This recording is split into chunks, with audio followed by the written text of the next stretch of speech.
France Info. C'est ma maison sur France Info, on va parler reconfinement et vente immobilière. En mars dernier, le confinement avait mis un véritable coup d'arrêt au marché immobilier. Cette fois, il est plus souple, ce confinement, en tout cas pour l'instant. On sait par exemple qu'il est possible de déménager, mais qu'en est-il des ventes? Bonjour Charlie Cailloux. Bonjour Mathieu. Conseiller juridique pour le site immobilier pap.fr. D'abord, est-ce que les ventes et les achats en cours sont bloqués par ce reconfinement? Alors non, en ce qui concerne l'immobilier, ce confinement est beaucoup moins chaotique que le précédent. Tous les intervenants peuvent continuer à travailler. Ils ont mis en place des protocoles sanitaires et la dématérialisation des procédures permet d'éviter les contacts qui ne sont pas indispensables. Donc concrètement, on peut faire réaliser des diagnostics, on peut signer un compromis ou un acte de vente chez le notaire si la signature dématérialisée n'est pas possible.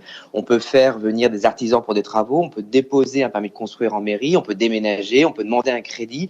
Le télétravail est bien organisé désormais. Donc, si vous êtes en train de vendre ou d'acheter, tout doit se passer relativement normalement. Alors, il y a quand même un obstacle, ce sont les visites qui sont interdites. Alors oui, autant les transactions en cours peuvent se poursuivre normalement, autant il n'est pas possible de faire les visites, qu'il s'agisse de vendre, d'acheter ou de louer un logement. Et les visites réelles sont interdites pour les agents immobiliers comme pour les particuliers. En revanche, la ministre du Logement, Emmanuelle Wargon, a bien précisé que les visites virtuelles sont possibles durant ce confinement. Et une visite virtuelle, ça consiste en quoi ?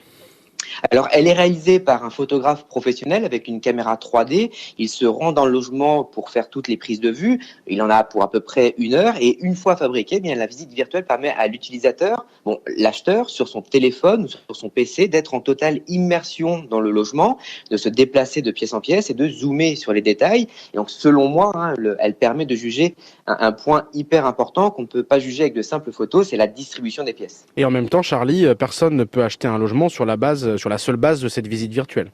Ah oui, c'est vrai, il faudra de toute façon faire une visite réelle avant de signer quoi que ce soit, mais la visite virtuelle permet quand même d'avancer. À PAP, on propose ces visites virtuelles à nos annonceurs et lors du premier confinement, on a constaté que les annonces de vente avec visite virtuelle ont généré 76% de contacts en plus que les annonces classiques. Et puis, deuxième constat, les vendeurs avec une visite virtuelle sont les premiers à avoir vendu une fois le confinement levé en mai dernier. Et c'est facile à comprendre, comme la visite virtuelle donne à l'acheteur une idée très précise du logement, on peut avancer dans la négociation et la visite réelle ne sert souvent qu'à confirmer son intérêt. En tout cas, ce rendez-vous du dimanche, c'est tous au virtuel avec vous. Charlie Cailloux, merci beaucoup. C'est ma maison, à dimanche prochain.